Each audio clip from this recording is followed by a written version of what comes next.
Hello, hello, and welcome. I just want to say I have a case of the bad ticks, so I'll have to just bear with me and focus on Lisa.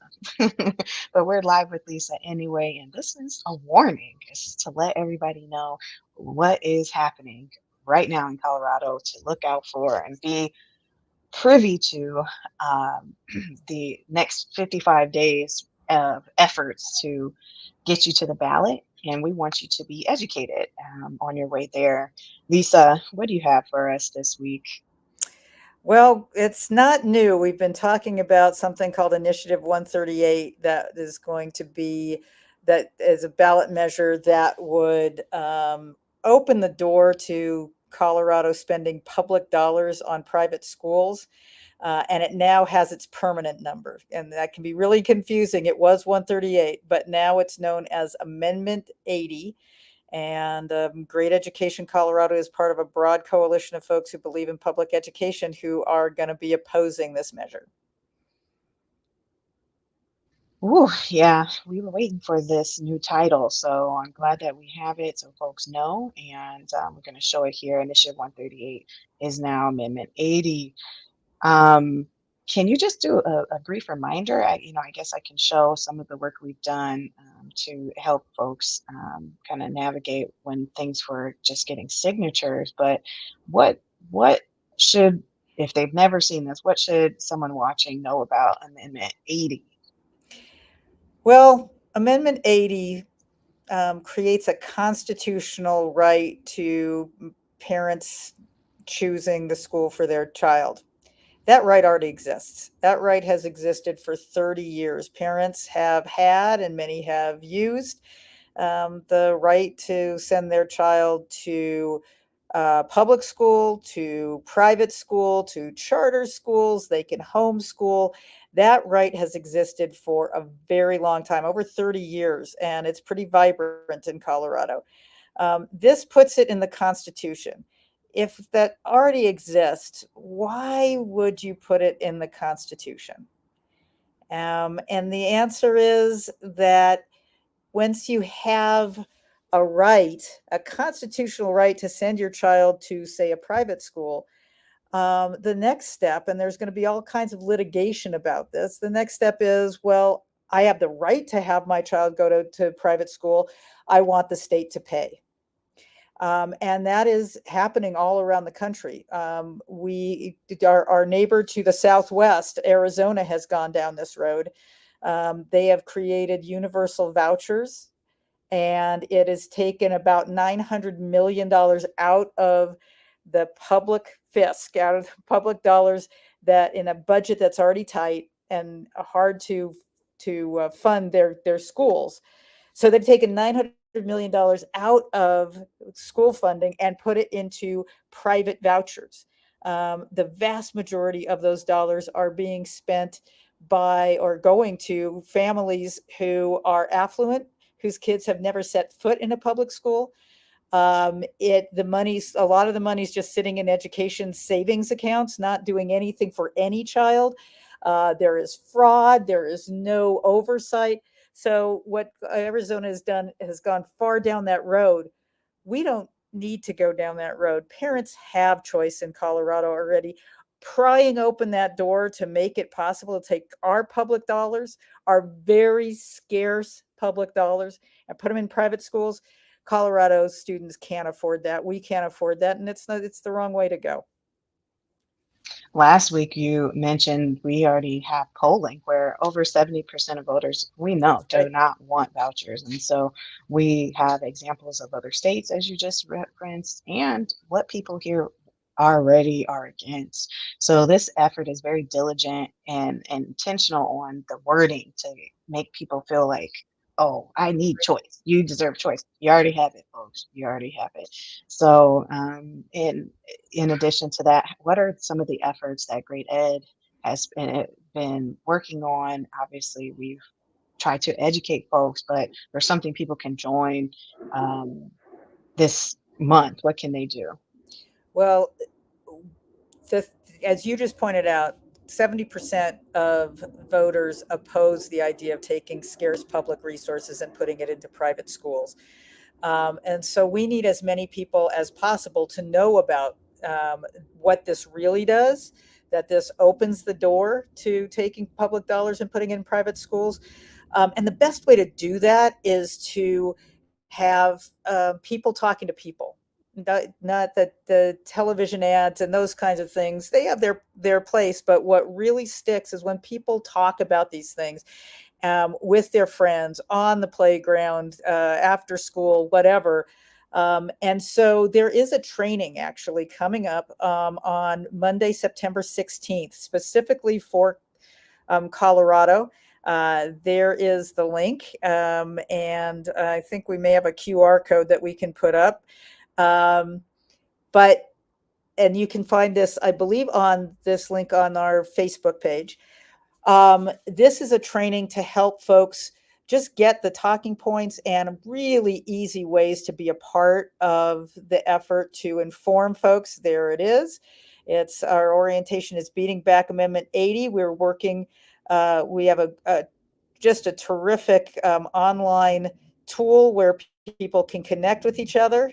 There's our little dinosaur QR code. Um, this is a simple way to find out how you can talk to people in your own community, make your voice heard. And the great thing is that this also is a way to get connected with other people in your community who care about public education. And we can move this into the future as the way that we're going to work together to get the message out. We need to invest in our schools. We need to fully fund our schools so that every student can graduate ready to lead their best life, no matter their zip code, their learning needs, their identities, the color of their skin, the language spoken at home. Every student should be able to graduate ready to lead their best life. This is the first step, is to make sure we don't go down the road of taking our scarce public dollars, putting them into private schools. And then, you can stay connected to find out how we together can fully fund our schools. So really encourage folks who care about public education to go to that website, sign up for this. And if you have any questions, just write to info@greateducation.org. If you missed the link or the dinosaur thing didn't work, just let us know that you'd like to come and we will get that link to you. Definitely, and if you're not available, September 16th, is there people can join us today, actually, at our Advocates Network, That meeting. is a great point. Right up there, Advocates Network. Uh, the Advocates Network meets once a month, the first Mhm. Tuesday of the month at 4:30, and that is another way that you can just find out, get connected to hear what's happening at the Capitol, on the ballot, what we're working on. It's a great community of folks getting to know each other from seeing, even though it's all on Zoom, seeing each other every month. But that is a great entry point, called our Advocates Network. Um, you can find that on our greateducation.org page. And I know Annalise is putting the link in too. It's really a simple entry point to find out what's going on. We listen, we learn, and we act, lead. And so the first part is us listening to what's going on in the communities and what you're experiencing.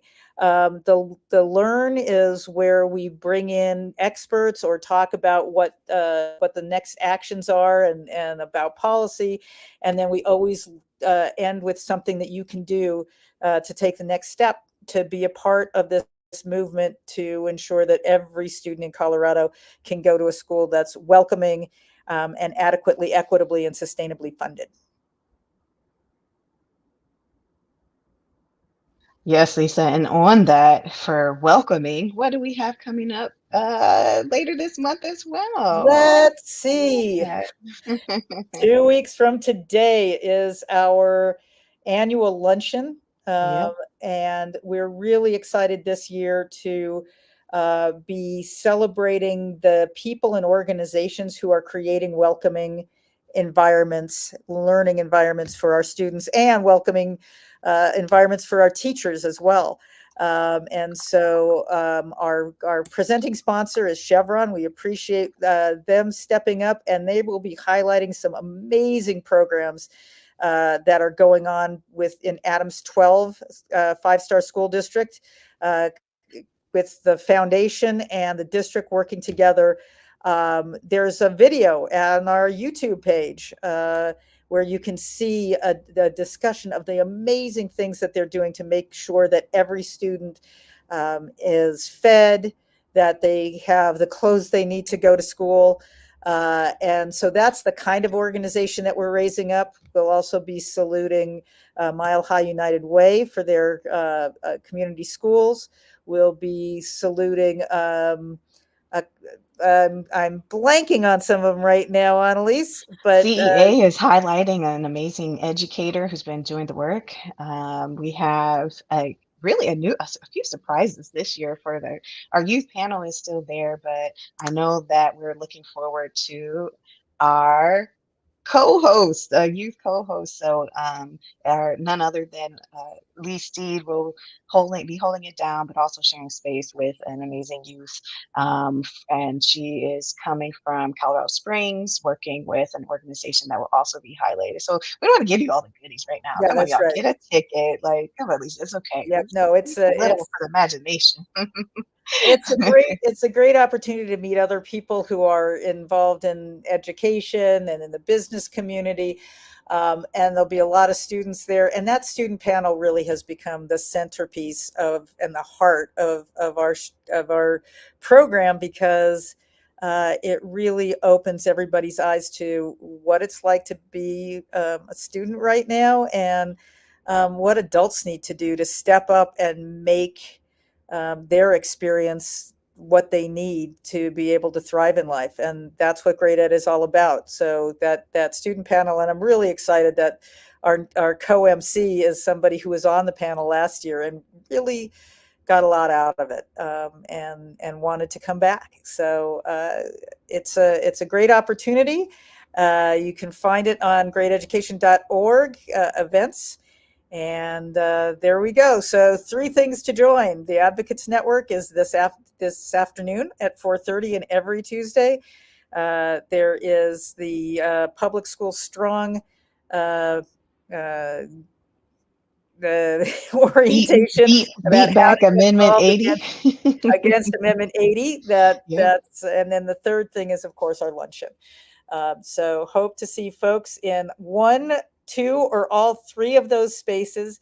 This is a really critical time. Public education is on the ballot this year, and we have got to make sure that we stay strong for our schools, keep public dollars in public schools, and get ready to really help Colorado get to a place where we can fully fund our schools so that every student can thrive. Absolutely. Thank you so much, Lisa, for the catching all of my cues there and prompts as I was trying to pull things out. I And told you I had a techie Tuesday. It's so yeah, I am excited terrible to for our that. next time when I hope we'll be able to see you. And I'm just letting everybody know that the alternative to seeing that circle sort of flash when Annalise talks was a bright yellow screen. And we decided this one was better. Yes, even my headshot wouldn't even load. So hey, there it is. I'm a gray figure right now. So Hey, I got to say, it's par for the course. We started off our week yesterday with 4 of us being locked out of the office because, for various reasons, none of us had our keys. So, you yeah, know, old this school is and tech problems. is But Mercury in retrograde. This is clearly what's happening. So thanks so much, Lisa. I hope folks thank you, will join us Annalise. and we'll see you next week live. And I hope to see you next week. I know, me too. Bye. Bye.